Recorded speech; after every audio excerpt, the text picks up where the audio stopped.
Welcome to Italian for Beginners and Travelers Lesson 6 Course 1. I am your teacher and I am very happy to virtually see you here again with me today. So today's lesson is all about colors. When using an Italian color in a sentence, it's important to remember that the color may be classified as masculine or feminine, depending on the context in which the color is used.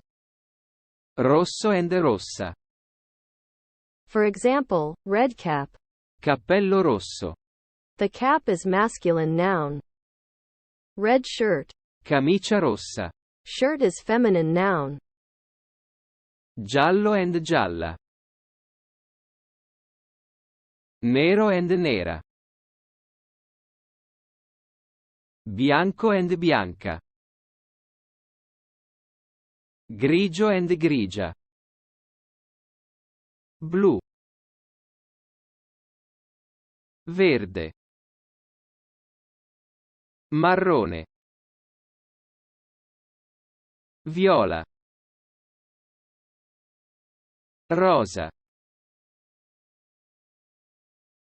Arancione. Argento. Dorato.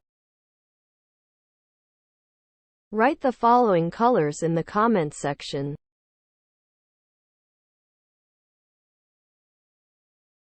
I hope you like this lesson. Please subscribe, like and share our YouTube channel and also share your opinion about this course in the comment section.